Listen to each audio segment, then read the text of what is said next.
అపార్థం చేసుకున్నాను, అర్థం చేసుకోలేకపోయాను అంటుంది. దానికి కారణం లేకపోలేదండి, దానికి కారణం కూడా ఉంది. ఏంటో తెలుసా?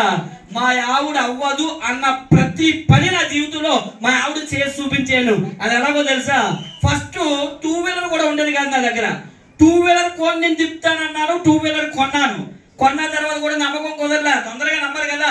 మనకి మోటివేషన్ ఎక్కడి నుంచి వస్తుందంటే మన ఇంట్లో నుంచే. మీరు అనుకుంటారు ఎవరో సమాజం మోటివేషన్ ఇస్తుంది, లీడర్లు మోటివేషన్ ఇస్తారు. నో, మీ ఆవిడ రూపంలోనో మీ భర్త రూపంలోనో మీకు మోటివేషన్ మీ ఇంట్లో నుంచే వస్తుంది. అలా వచ్చిన మోటివేషన్ మిమ్మల్ని రగిలిపోయేలా చేస్తుంది. ఎక్కడ ఆగనివ్వదు, పరుగులు పట్టేస్తుంది. ఈరోజు మీ భర్తలు మిమ్మల్ని ఎంకరేజ్ చేస్తా. రైట్. ఫస్ట్ నేను 2 వీలర్ కొన్నప్పుడు కూడా నీ వల్ల 2 వీలర్ కూడా కొనడం సాధ్యం కాదులే నీ బతుకి అన్నది. ఎందుకంటే మా ఆవిడ అలా అనడానికి కూడా రీజన్ ఉందండి. ఇప్పుడు స్టార్టింగ్ స్టేజ్లో డబ్బులు రావు.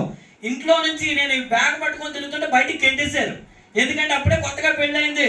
ఈ నమ్ముకొని అనవసరంగా పెళ్లి చేసుకున్నానని మా ఆవిడ టెన్షన్. ఎందుకంటే కొన్ని తపాలను మొక్కలు ఇచ్చి బయట పంపేశారు నన్ను. కారణం ఏంటంటే ఏదో కంపెనీ చేస్తున్నాడు, మా ఇంటికి అంటిస్తున్నాడు, ఎవడెవడో వస్తున్నాడు, ఇంటికి వచ్చి తిడుతున్నాడు అని చెప్పేసి ఇంట్లోంచి బయటికి పంపించేస్తే ఇక నా జీవితం అయిపోయింది అనుకున్న టైంలో నేను ఇది స్టార్ట్ చేసిన టైంలో మరి ఎవరు నమ్ముతారు చెప్పండి? ఆవిడదేం తప్పు కాదు. ఈ రోజు మీరు అనుకోవచ్చు నా భర్త నన్ను అర్థం చేసుకోవట్లేదు, మా అత్త మామ నన్ను అర్థం చేసుకోవట్లేదు, మా ఇంట్లో వాళ్ళు నన్ను అర్థం చేసుకోవట్లేదు, నేను వీళ్ళ కోసమే పనిచేస్తున్నాను కదా అని అనుకోవచ్చు మీరు. కానీ వాళ్ళనే రూట్లో కూడా న్యాయం ఉంటుంది. మనం ఎక్కడ పాడైపోతామేమో, మనం ఒకవేళ ఇందులో ఫెయిల్ అవుతామేమో, వాళ్ళకి బిజినెస్ కోసం తెలియదు, వాళ్ళకి తెలియజేసే విధానంలో చెప్పాలి. మనం ఈ బిజినెస్ ప్లాన్ వింటాం, ఈ బిజినెస్ ఎంత గొప్పదో తెలుసుకుంటాం. మీటింగ్కి వెళ్ళడం వల్ల నరాల్లో వెస్టేజ్ చేస్తే నా పిల్లలు నా జీవితం బాగుంటుందని అనుకుంటాం.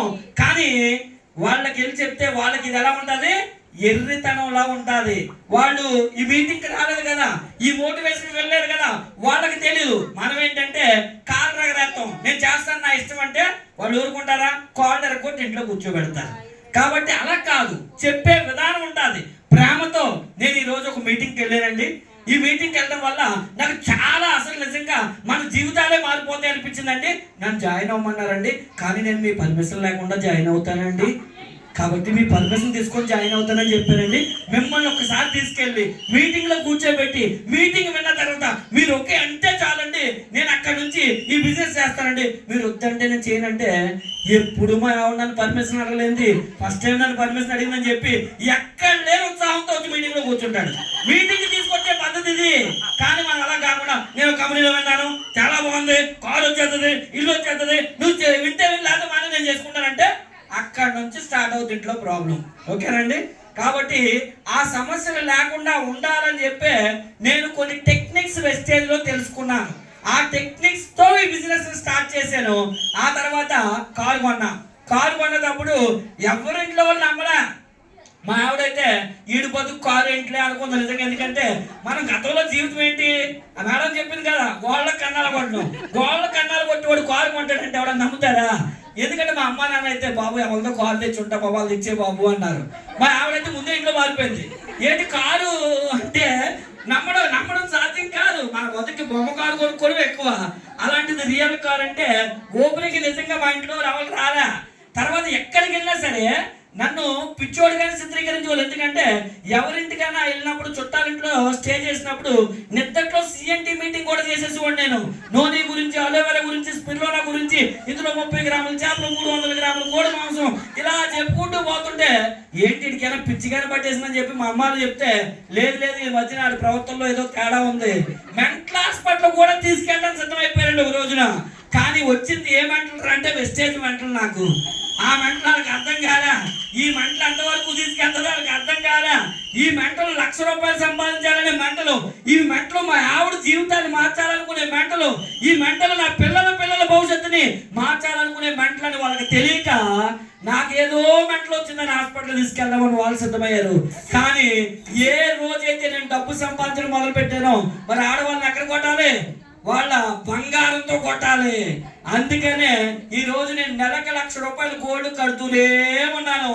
ఇప్పటికి మా ఆవిడకి ఏం కావాలో అన్ని కొనేసాను. నిన్న జస్ట్ ఒక స్కీమ్ క్లోజ్ అయితే ఏం కొనుక్కోవాలో అర్థం కాదా ఇంకా, ఎందుకంటే అన్నీ అయిపోయాయి కదా. ఇక పిచ్చిదాన్ని ఏం కొనుక్కుంటారు, అన్ని కొనేసావు కదా. ఇద్దరి కోళ్ళకి చెరువు కోళ్ళకి కేజీ చొప్పున బంగారం కొంటానన్నా కదా. మనకు వెయిట్ ఇంపార్టెంట్, వస్తువు ఇంపార్టెంట్ కాదు.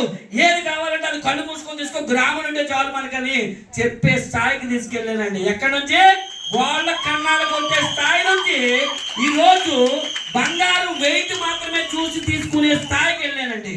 చూసారా జీవితం ఎలా మారిపోయిందో? అదే నా వైపు మళ్ళీ నా జీవితంలో కారు కొనాలన్నది కదా, ఇల్లు కొంటానని చెప్పాను. ఇల్లు కొంటానంటే నీ మోకాలక నీ బతుక్క ఇల్లా? మన జీవితానికి ఇల్లు ఒకటి, నా కర్మ నేను చేసుకోడు అని అంటే మనకు ఎలా ఉంటది? ఎలాగైనా కొనాలనిపిస్తుంది. ఎందుకంటే మోటివేషన్ ఇస్తుంటే తీసుకోకుండా ఉంటామా? ఆ మోటివేషన్ ఇస్తుంది కాబట్టి ఆ మోటివేషన్ తో ఒక ఫస్ట్ చిన్న స్థలం కొని ఇల్లు కట్టాను.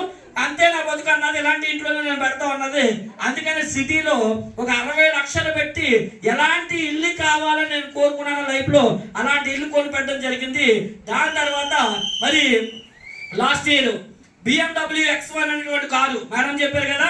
మరి నా జీవితంలో పెద్ద కళ ఏంటంటే జీవితంలో ఎప్పటికైనా లగ్జరీ కారు కొనాలి అనుకునేవాడిని. అందుకనే ఒక 2 years బ్యాక్ 72 లక్షలు పెట్టి దగ్గర 75 లక్షలకు వచ్చేయింది. 1,75 lakhs BMW X1 అనేటువంటి కార్ని తీసుకోవడం జరిగిందండి. మరి దాంతో పాటుగా లాస్ట్ మంత్ మీ దగ్గరకు వచ్చి నేను మాటిచ్చా. ఏంటి అని అంటే నెక్స్ట్ మంత్ నేను ఒక ఆఫీస్ ఓపెన్ చేయబోతున్నాను అని చెప్పానండి. దాని వర్క్ ఎంత అని చెప్పాను. వెస్టేజ్ అంటే ఏంటో చూడాలంటే ఆఫీస్కి వస్తే చాలండి, ఆఫీస్ చూస్తే చాలు. వెస్టేజ్ ఎలా ఉంటుందో విజువలైజేషన్ చేసే విధంగా ఆఫీస్ ఉండబోతుంది అని చెప్పాను. అలాగే దానికి ఏ మాత్రం తీసుకోకుండా మరి లాస్ట్ మంత్ ఆఫీస్ కూడా ఓపెన్ చేయడం జరిగింది. 19వ తారీఖున దాని ఖరీదు ఎంత అంటే 1,30,00,000 పెట్టి ఆఫీస్ కొని 20 లక్షల రూపాయలతో ఇంటీరియర్ చేయించానండి. చూసారా ఎక్కడి నుంచి లైఫ్ ఎక్కడికి వెళ్తుంది? ఎక్కడ గోడల కన్నాలు కొట్టేవాడు, ఎక్కడ BMW అనిపిస్తుంటది. ఏ గోడలకైతే కన్నాలు కొట్టిన రోడ్లలో తిరిగేవాడు, టూల్ బ్యాగ్ పట్టుకొని సుత్తులు శానాలు పైప్ రేంజ్లు పట్టుకొని నడుచుకొని తిరిగేవాడు. అదే ఏరియాలో ఈరోజు BMW రయ్యమని తిరుగుతుంటే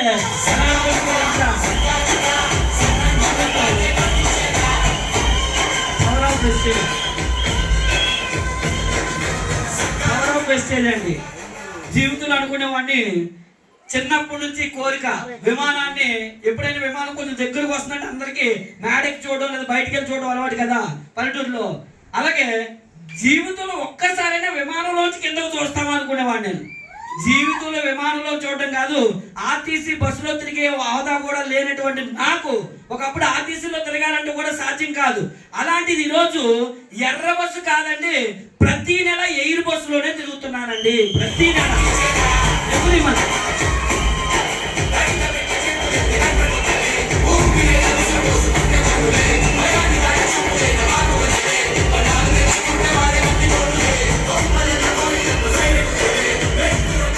థ్యాంక్ యూ సో మచ్. అయితే చూసారా లైఫ్ ఎక్కడి నుంచి ఎక్కడికి మారుతుంది అంటే వెస్టేజ్ అనేటువంటి ఒక ఆపర్చునిటీ నా లైఫ్ని ఎంతలా మార్చేసిందంటే ఈరోజు నా వైఫ్కి నేనేం కావాలంటే అది ఇవ్వగలుగుతున్నాను.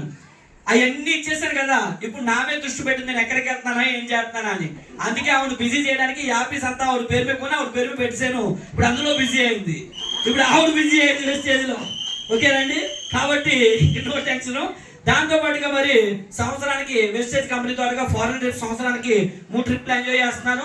మరి రేపు 31వ తారీఖున కొలంబో వెళ్ళడం జరుగుతుందండి. దాంతో పాటుగా మళ్ళీ రేపు ఆగస్ట్ వచ్చేసరికి జపాన్ వెళ్తున్నాను. ఆల్రెడీ ప్రతి ట్రిప్ ని కూడా సంవత్సరానికి నేను 3 ట్రిప్లు ఏవైతే కంపెనీ ఇస్తుందో ఆ ట్రిప్స్ అని ఎంజాయ్ చేస్తాను. ఇది నా ఒక్కడికో లేదంటే ఈ రోజు ఇక్కడికి వచ్చి మాట్లాడిన వాళ్ళకో లేదా కొంతమంది లీడర్లకు మాత్రమే కాదు. ఈ బిజినెస్ ఎవరైతే నమ్ముతారో, ఈ బిజినెస్ ఎవరైతే సిస్టమ్ ప్రకారం చేస్తారో వాళ్ళందరికీ ఇది ఈక్వల్ ఆపర్చునిటీ. కానీ వాళ్ళందరికన్నా మోర్ స్పెషల్ ఈ కంపెనీలో ఎవరు అంటే లేడీస్. ఎందుకంటే ఈ కంపెనీ ఎక్కువ ప్రాధాన్యత ఎవరికి ఇస్తుంది అంటే కనుక లేడీస్కే. మీరు వెస్టేజ్ ఆల్ ప్రొడక్ట్స్ లో చూడండి, మెన్స్ కేటగిరీ అని ఎక్కడైనా రాస్తుందా? కానీ ఉమెన్స్ కేటగిరీ ఉందా లేదా? మెన్ ప్రోగ్రామ్స్ అని ఎక్కడైనా పెట్టడం చూసారా? ఉమెన్ ఎంపవర్మెంట్ ప్రోగ్రామ్స్ అని పెడుతున్నారు. ఏ మీటింగ్కి వెళ్ళా ఎక్కువ పర్సెంటేజ్ మీరే ఉన్నారు. మీరు అదృష్టవంతులండి. ఎందుకంటే స్త్రీలు ఎంత బలహీనులో అంతే సేమ్ టైం చూసుకుంటే స్ట్రాంగెస్ట్ ఎవరైనా ఈ ప్రపంచంలో జెంట్సా పురుషులా అని కంపేర్ చేసినప్పుడు శాస్త్రవేత్తలకి తేలిన విషయం ఏంటంటే స్ట్రాంగ్ ఎవరంటే పురుషుడి కన్నా స్త్రీలే.